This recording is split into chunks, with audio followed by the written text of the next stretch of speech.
राजकारणात दर मिनिटाला काहीतरी नवं घडतंय. बातमी कुणीही दे, पण खरी अपडेट मिळते फक्त राजकीय लाईव्हवर.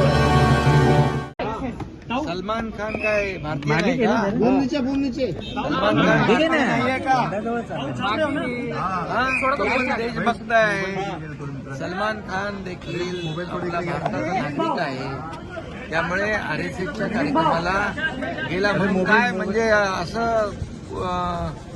काय चुकीचं काय दादा नाही लागणार सोडा तरी सरसंघचालक की मराठीचा मुद्दा सरसंघचालक पॉलिटिकल स्टँड घेत आहेत.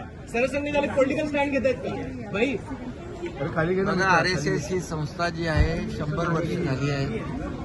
RSS ही संस्था एक देशभक्त राष्ट्रभक्त म्हणून त्यांचा RSSला आपण गेले अनेक वर्ष पाहतोय. आणि कट्टर देशभक्ती आणि राष्ट्रभक्ती RSSच्या माध्यमातून देशाने पाहिलेली आहे, जगाने पाहिलेली आहे.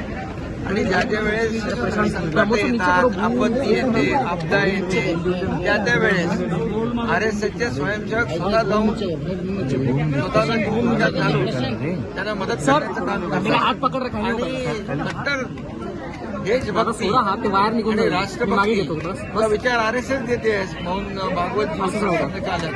आणि त्यामध्ये त्यांच्या कार्यक्रमामध्ये सलमान खान गेलं हा काही म्हणजे मला वाटतं कुठलाही चुकीचं नाहीये. आणि सलमान खान देखील आपला भारतीय नागरिक आहे.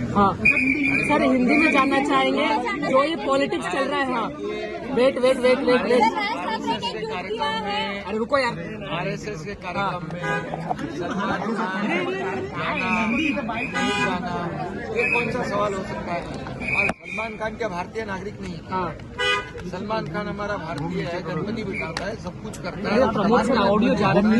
हमारी जो संस्कृति है उसको मानता है, वो इसका पूरा परिवार मानता है. और इसलिए RSS एक देशभक्त और कट्टर राष्ट्रभक्त भक्ति दर्शाने वाले RSS है जिसको 100 साल हुए हैं. और जब जब आपदा आती है, संकट आते हैं, तो RSS के स्वयंसेवक खुद की जान जोखिम में डालकर लोगों को मदद करते हैं, उनके लोगों की जान बचाते हैं. और इसीलिए RSS के सरसंघचालक मोहन भागवत जी का जो कार्यक्रम था उसमें सलमान खान ने जाना, ये मुझे ऐसा कुछ भी नहीं लगता है कि ये अनुचित है. ये उचित है, वो भारत का नागरिक है और हमारे महाराष्ट्र का मुंबई वासी है, तो मुंबई में कार्यक्रम में तो गया.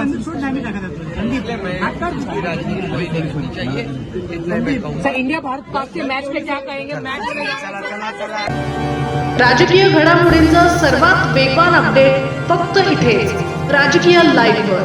आमच्या YouTube चॅनलला लाईक, शेअर, सबस्क्राईब करा आणि रहा राजकारणाच्या रणभूमीवरील थेट नजरेत.